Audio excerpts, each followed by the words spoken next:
El año pasado tuve la oportunidad de visitar muchas de ellas. Todavía se me extiende la invitación para predicar y me doy cuenta de la gran necesidad que hay en las iglesias. Hoy vamos a predicar un tema de edificación espiritual para la iglesia, dirigida a los líderes, a cada uno de sus miembros. Las visitas están envueltas aquí. Las iglesias deben crecer y también se deben multiplicar. La intención que hemos tenido al estar aquí, el propósito de Dios al envolvernos en su causa, recibir el llamado, es evangelizar. Estamos tratando un tema muy propicio que es el discipulado. No se es discípulo para sí, se es discípulo para ser discípulos. Entendemos que la iglesia, sus líderes, su pastor, cada departamento está envuelto, incluyendo a los niños. Hoy tratamos el tema de los niños, muy propicio. Yo trabajo en un hospital, trabajo en el departamento de limpieza. Años atrás, al salir de mi trabajo, vi a alguien tirado en medio de la avenida, a una distancia más o menos de un bloque.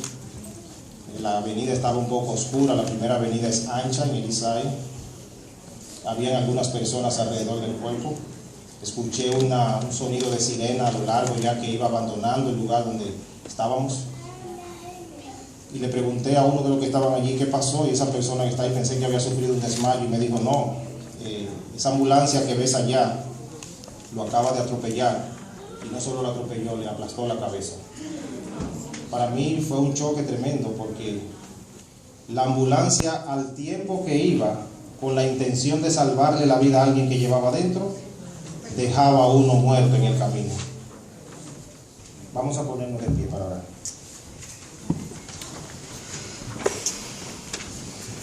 Oremos. Señor, gracias por el privilegio que tú nos das de presentar tu palabra. Ahora, Señor, que mis palabras sean tus palabras, Señor. Me escondo bajo la sombra de tus alas. La única intención al predicar tu mensaje, Señor, es honrar y glorificar tu trono, tu nombre, y dar a conocer el amor de Cristo y lo preocupado que tú estás, Señor, por hacernos el bien. Tu Santo Espíritu en este momento, Señor, pueda caminar en medio nuestro. Amén. Y cada corazón que vino a adorar, Señor, pueda recibir esta verdad con gozo, con alegría, y podamos hacer los cambios necesarios que debemos hacer en nuestras vidas, con la única intención, Señor, de ser un instrumento efectivo para la causa de Cristo, para tu honra y tu gloria, en el nombre glorioso de Jesús. Amén. Amén. Pues bien, como les iba diciendo, hermanos, mientras esa ambulancia seguía su trayecto con la intención de salvarle la vida a alguien, había dejado uno muerto ya. A la distancia que iba ya eran varios kilómetros. La sirena a esa hora de las 12 de la noche se puede escuchar a una distancia ya. Como cristianos, mi querido, usted y yo podemos cometer lo que hizo esa ambulancia. Usted y yo podemos llegar a ser esa ambulancia. Hay un peligro inminente, hay un peligro imperceptible a la hora de ser cristianos. He conocido cristianos que a lo largo de toda su vida, en lugar de salvar vidas, lo que se han convertido son expertos en vaciar iglesias, en herir a los hermanos, en herir a los hijos de Dios, en destruir vidas. Jesús nos llamó a nosotros a ser reparadores de portillos, reparadores de calzada. Nos ha dado los pies a presto del Evangelio. Y en esta tierra somos la voz y los pies de Dios. Hay un contraste enorme. Miren, yo puedo aceptar que en una iglesia se puede levantar una persona con la intención de tomar el control total de la iglesia y arrastrarla con él. Eso es natural, lo puedo aceptar. Lo que no voy a aceptar es que encuentre quien lo siga. Eso no lo voy a aceptar. Se puede levantar cualquiera y decir, vámonos de aquí. Esta iglesia no me gusta el pastor, no me gustan los ancianos. Eso es natural. Lo que no cabe en mi cabeza es que encuentre quien lo siga. He sacado algunos pequeños párrafos del libro que se titula La ordenación de los 12, del libro El deseado de todas las gentes. Dice un párrafo aquí: estaba por darse el primer paso en la organización de la iglesia, que después de la partida de Cristo había de ser su representante en la tierra. ¿Qué es la iglesia? Usted y yo representamos a Dios aquí en la tierra. Más que embajadores, somos la voz de Dios. Quiero hacer esto aclarando porque quizás en algún momento podemos sufrir algún tipo de descuido, de negligencia en nuestro servicio en la causa de Dios.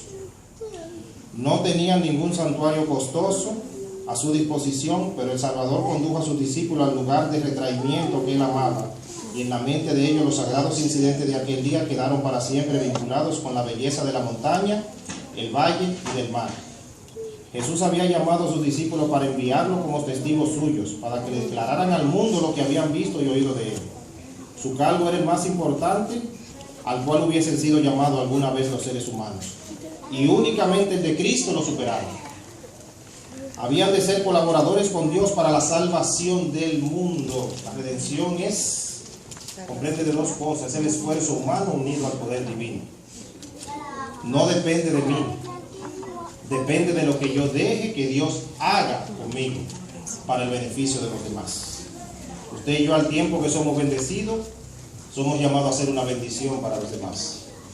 La gente está muriendo por falta de amor. Y la gente viene a las iglesias porque necesita que alguien se interese en ellos. Me dirijo en una forma especial a los líderes de esta iglesia especialmente. La gente necesita amor, necesita que alguien se interese por ellos. Necesita saber que no son invisibles. Necesita saber que alguien se conduele de ellos. Necesitan saber que son importantes para los demás, para Dios. Ese es el trabajo suyo y mío, presentar el Evangelio, que todavía hay esperanza. Amén. Como en el Antiguo Testamento los 12 patriarcas se destacan como representantes de Israel, así los 12 apóstoles debían de destacarse como representantes de la iglesia evangélica. La cita bíblica que leyó el joven al principio, San Marcos capítulo 3, el sermón de hoy se titula Dos cosas. Usted se va a dar cuenta lo sencilla que es la vida cristiana. Podemos caer como líderes en el error de que siempre al plan de Dios hay que añadirle algo extra para hacer de esto algo más interesante. Déjeme decirle que mientras más simple y más sencillo sea la forma en que usted predique el Evangelio, ganará más seguidores para Cristo. No hay que añadirle 613 preceptos como hicieron los líderes de la nación en los tiempos de Cristo. Al presentar la belleza del amor y el carácter de Cristo reflejado en nosotros, ellos de esa forma, es la única forma que tienen para ellos creer en lo que nosotros presentamos. Dice el verso 13, San Marcos capítulo, después subió al monte y llamó hacia los 12, llamó hacia a los que él quiso y vinieron a él, y estableció a 12 para que estuvieran con él y para enviarlos a predicar. Dos cosas. Usted y yo fuimos llamados para estar con Jesús y para enviarlos, y para que él nos envíe a predicar. Número 1. Vamos a tratar con la número 1. ¿Por qué y para qué estar con Jesús? Y yo sé lo que usted puede decir, bueno, en ese caso no hay que hacer obra misionera, en ese caso no hay que preparar los programas de la iglesia, en ese caso no hay que hacer absolutamente nada, sino todo el tiempo estar de rodillas orando y sencillamente salimos a hacer obra misionera, y cuando usted viene a ver terminamos haciendo de la iglesia una logia. ¿Por qué y para qué estar con Jesús? Mire, usted quiere saber si un cristiano de verdad estuvo con Jesús. Es más fácil para nosotros venir los sábados a adorar, pero las actitudes, las palabras, las intenciones, mi conducta, la manera de ser, envía un mensaje acerca de qué yo hice y con quién pasé el resto que dejé atrás de los 6 días de la semana. ¿Por qué estar con Jesús? Yo le voy a decir ahora por qué. Vamos al libro de San Lucas. San Lucas 10:38. San Lucas 10:38. Ustedes van a ver aquí el contraste. Miren, donde yo he visto, las iglesias que he visitado, he visto el mismo problema y parece ser que es un patrón de conducta. De ninguna manera yo he venido a criticar esta iglesia. Más bien he venido a que se aclaren algunos puntos con respecto a la responsabilidad que Dios nos ha dejado hacia su iglesia. Hay un delgado hilo que divide nuestra relación personal con Cristo de los deberes de la iglesia. Los programas, la obra misionera, el diezmo, la ofrenda, todas las cosas que preparamos, cada departamento tiene su lugar. Son parte de la empresa. Pero hay un momento especial que Dios exige del cristiano a la hora de estar con Cristo. No podemos comprometer las dos cosas, no podemos involucrarlas. Hay un delgado hilo, como dije, que divide las dos cosas. Y Jesús señaló ese delgado hilo en los afanes de esta vida. Lucas capítulo 10, verso 38 dice: aconteció que yendo de camino entró en una aldea y una mujer llamada Marta le recibió en su casa. Esta tenía una hermana que se llamaba María, la cual sentándose a los pies de Jesús oía su palabra. Pero Marta se preocupaba con sus muchos quehacer y acercándose dijo: Señor, ¿no te da cuidado de mí, de mi hermana, que me deje servir sola? Dile pues que me ayude. Respondiendo Jesús le dijo: Marta, Marta, afanada y turbada, estás con muchas cosas, pero solo una cosa es necesaria, y María ha escogido la buena parte, la cual no le será quitada. Y podemos decir, bueno, lo que hay que hacer es no presentar programas en la iglesia, no se hacen vigilias, no se hacen nada. No, Jesús señaló un delgado hilo donde deben separarse las dos cosas. Al estar con Cristo, vemos en Él el espejo donde nosotros podemos ver reflejado nuestro carácter. Al estar con Cristo, allí se abandona el egoísmo, la malicia, la perfidia, la codicia, la ambición, las pasiones desenfrenadas, el odio, el rencor. Le estaba yo diciendo, me dieron el privilegio de dar la clase. Si usted le quiere asesinar la vida a una persona, usted no tiene que quitarle la vida. Sencillamente usted le asesina la vida desde su niñez. Y con el resto de lo que a él le queda, si no acude a Cristo, es un hombre muerto. Lo puede convertir incluso en un arma de destrucción masiva. Para mí, una persona que tiene la capacidad de hacer daño y se hace llamar cristiano, es algo que todavía yo no puedo concebir. ¿Por qué estar con Jesús? Jesús le había dicho a Marta: mira Marta, la cocina tiene su lugar, los alimentos hay que cocinarlos, hay que ir al mercado a comprarlos, hay que lavar la ropa, hay que plancharla, lo que sea. Pero hay un momento especial de retraimiento que no debemos comprometerlo, hermanos. Solamente los que estén en la presencia de Dios en el tiempo de tribulación podrán sobrevivir a él. Y Dios está haciendo una advertencia solemne con respecto a los afanes de esta vida. Usted no ve ahora mismo cómo hoy en día se compromete hasta el tiempo de Dios para nosotros hacer las cosas seculares. Y muchas veces el tiempo no da. Dios quiere que nosotros meditemos en el tiempo, en qué lo invertimos. En ese momento para Marta lo que apremiaba era el cocinar los alimentos, pero para María era más apremiante estar con Jesús. En el grupo de los 12 allí habían asesinos, egoístas, con intenciones suicidas, analfabetos, iletrados, malos, con un carácter impulsivo. Ese era el grupo que había allí, con todos los problemas que usted y yo tenemos. Ellos no eran una excepción, pero poco a poco, al estar con Jesús, fueron abandonando todas esas cosas que son armas de destrucción masiva para los seres humanos. Usted va a encontrar cristianos, como dicen, tú ves ese cristiano, pero es más malo que el diablo. O sea, hay un contraste, porque los cristianos se supone que deben ser buenos. Pero ¿qué es lo que le está sucediendo? Bueno, es probable que sea un cristiano que no tiene tiempo para estar con Jesús. Al escuchar las lecciones del Salvador, la intención de Dios es moldear el carácter. El diezmo, la ofrenda, la predicación del Evangelio, la liturgia de la iglesia, la Santa Cena, el lavatorio de los pies, todo eso tiene la intención de moldear el carácter y traernos de regreso a Cristo por el camino del arrepentimiento, el cual debe ser diario. Y aquí Dios hace una diferencia, hermanos. No basta con ser cristiano, no basta con que vengas a la iglesia. La oración que hiciste ayer no te sirve para hoy. La que se hizo hoy no me servirá para mañana.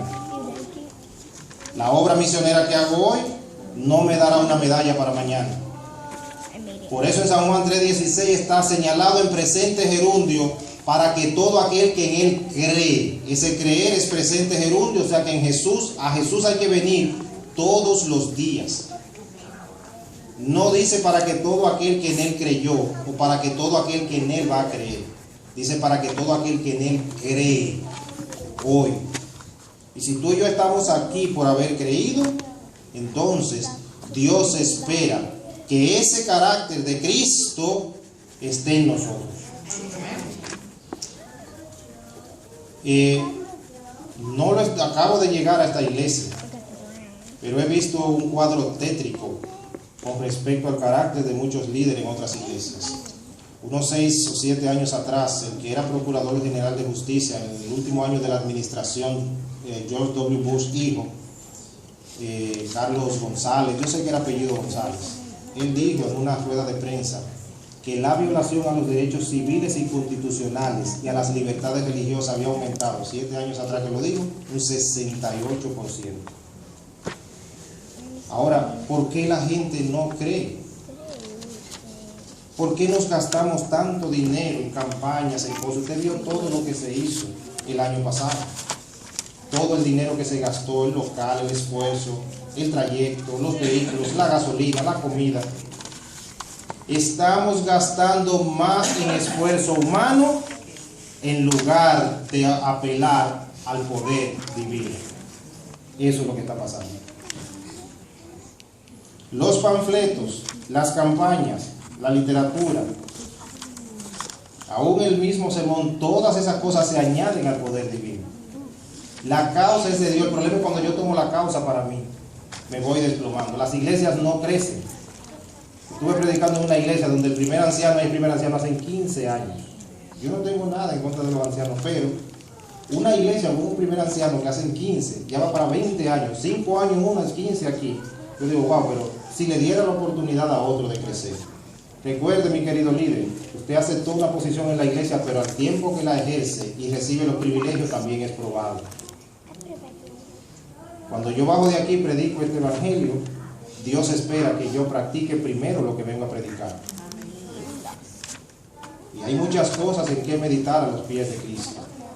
Cuando los apóstoles estaban allí con Jesús, con frecuencia habían problemas en el grupo, tirones de cuello, quizás se amenazaban unos con otros, porque ellos lo que tenían en su egoísmo era la visión de un reino terrenal y la liberación inmediata del pueblo de Dios. Y Jesús le había dicho a ellos reiteradas veces que ese no era el propósito de él estar aquí. ¿Quiénes estaban en ese grupo? Miren, en Marcos se menciona aquí, dice Jacobo, hijo de Zebedeo, Juan, hermano de Jacobo, a quienes apellidó Boanerges, esto es hijo del trueno, Andrés, Felipe, Bartolomé, a Mateo, Tomás, Jacobo, hijo de Alfeo, y a Simeón el cananista. Debemos entender quiénes eran los que formaban el grupo de Cristo. ¿Sabe por qué? Porque de ahí era que iban a ser la iglesia. Y habían personas allí con un carácter tan distorsionado que parecía incoherente que Jesús de allí pudiera sacar algo bueno de algo malo, de algo donde no había esperanza, de algo que no servía. Se menciona al celote. Los celotes fueron un movimiento político nacionalista en la Palestina del siglo I, fundado por Judas el Galileo. ¿Recuerdan a Judas el Galileo cuando Gamaliel lo menciona? El nombre hebreo se refiere al celo por Yahvé guardado por sus miembros. Los Emmanueles fueron la facción más violenta del judaísmo de su época, enfrentándose frecuentemente a otras facciones como los fariseos o saduceos, a quienes acusaban de tener celo por el dinero. El vocablo celota ha pasado a ser sinónimo en varios idiomas de intransigencia o radicalismo militar. Yo digo esto porque la intención de Dios no es que la iglesia sea un partido político ni la convertamos en un sindicato. Lo que no me cabe en mi cabeza es que si el hermano, ¿cuál es su nombre, hermano? Si el hermano Víctor comete el error o levanta una ofensa contra mí ahora en el mes de enero, vienen los nombramientos en el mes de diciembre y yo soy elegido para estar en la junta de nombramiento, espero 10 meses para luego yo tomar venganza y decir, no, el hermano Víctor levantó un altercado contra mí, así que ni lo menciono. Eso no me cabe en la cabeza.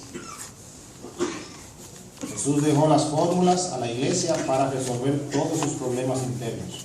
De hecho, los métodos humanos no están permitidos para resolver los problemas de la iglesia. Se aplica el método divino. Así que si usted ha tenido algún altercado hace 20 años con algún hermano, yo pienso que es tiempo de que usted o pida perdón u otorgue el perdón antes de que Jesús venga. Amén. Amén. Lo del perdón ya ese sería otro tema. Pero Dios, sobre la balanza de su justicia, lo que pesa son las intenciones del corazón. Y tú y yo finalmente no seremos juzgados por el pecado cometido, sino por la intención que nos llevó a nosotros a cometerlo. Porque los seres humanos juzgan lo de afuera. Dense cuenta que en las cortes civiles aquí, o penales o criminales, llevan un criminal y el juez exige que un video, huellas digitales, un testigo, un CD, una grabación de lo que sea, testigo, no, tráeme pruebas. Y basado en la evidencia que él puede ver, él y el jurado, dan el veredicto.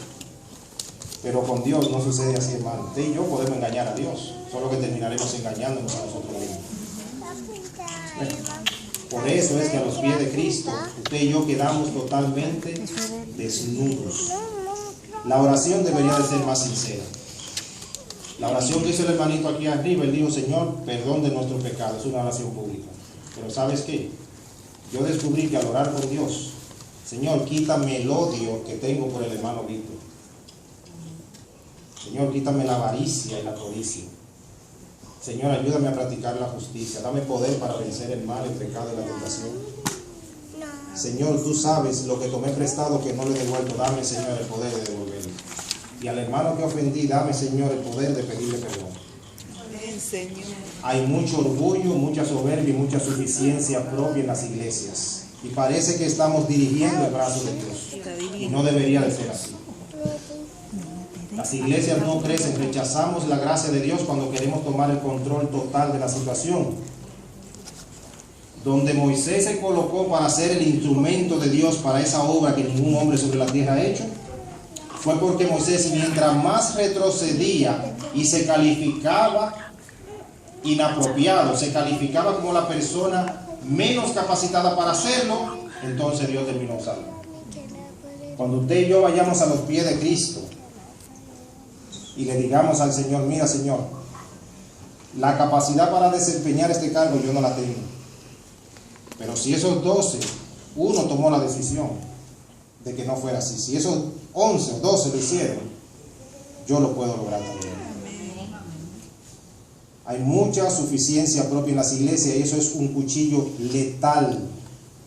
La idea de Satanás es que la iglesia deben independizarse, deben sindicalizarse. El odio, el rencor y la venganza se consuman en muchas juntas de nombramiento. Hay intenciones asesinas que eran las mismas intenciones de los mismos miembros de la iglesia que recién iban a hacer.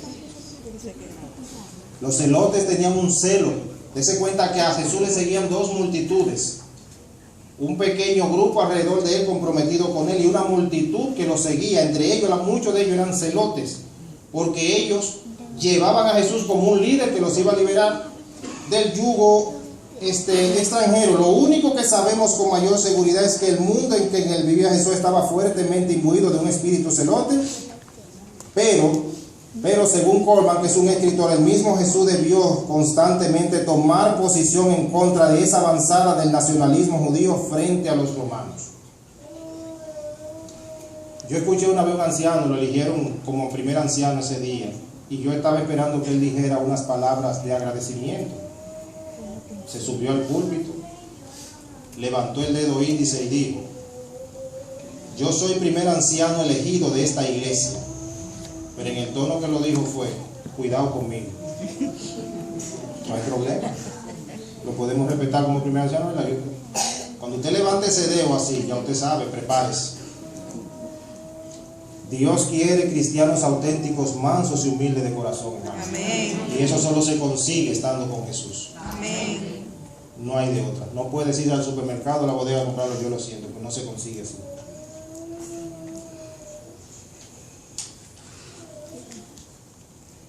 De Judas, si usted encuentra Judas Iscariote, le pone la I delante Sicariote. No se tiene una precisión acerca de esto, si era un apelativo, pero Lo que sí se dice es que algunos historiadores lo consideran como uno de los primeros grupos terroristas de la historia, ya que utilizaban el homicidio de civiles que a su entender colaboraban con el gobierno romano para disuadir a otros de hacer lo mismo. Dentro del movimiento zelota, una facción radicalizada conocida como los sicarios se distinguió por su particular violencia y sectarismo. ¿Usted ve? Los sicarios no son nuevos, tenían una daga curva, provocaban tumultos y en medio de eso herían a muchas personas a filo de cuchillo. Estaban los celotes con un celo por la nación que distorsionaba todo. En el grupo de Jesús había un celote y es probable que hubiera un sicario. Aunque de Judas no necesariamente era el sicario, pero por ahí vamos. Como discípulos de Cristo, no somos una excepción, hermanos. Dios quiere que cada día meditemos en nuestras intenciones. ¿Usted sabe por qué? Porque yo he oído personas que son máquinas de decir verdades. No, yo lo que digo es la verdad mientras dejas al hermano llorando allí y luego usted lo ve que se va para no regresar. La verdad es un arma de dos filos. Un filo para corregir, para instruir, para redarguir en justicia, a fin de que el hombre de Dios sea enteramente preparado para toda buena obra. ¿Sabe por qué? Porque usted y yo no nacimos para hacer buenas obras. Usted y yo nacimos para hacer malas obras. Y el otro filo es un filo asesino que mata. La verdad asesina. Mi mamá me dijo, el problema no es decir la verdad, sino cómo se dice. Hay verdades que no se dicen, porque no es el momento propicio para hacerlo. Y muchas veces la intención con la que la decimos. No, yo lo que dije fue la verdad. A mí no me importa que esté llorando, no me importa que no vuelva a la iglesia, porque yo lo que le dije fue la verdad. Eso es un problema. El cristiano fue llamado a decir la verdad, sí, pero tenga cuidado al decirla. Jesús no violó la integridad y la dignidad de nadie. De haberlo hecho hubiera pecado y su sacrificio no hubiera sido aceptado. Cada miembro de la familia de Dios y cada miembro de la familia humana se le deben respetar sus derechos civiles, constitucionales, inalienables, sus derechos humanos como persona. Usted puede llegar a ser el submaculado de la ley con 400 años de conocimiento bíblico y tengo para decirle que apenas estás en pañales con respecto al carácter y al amor de Dios.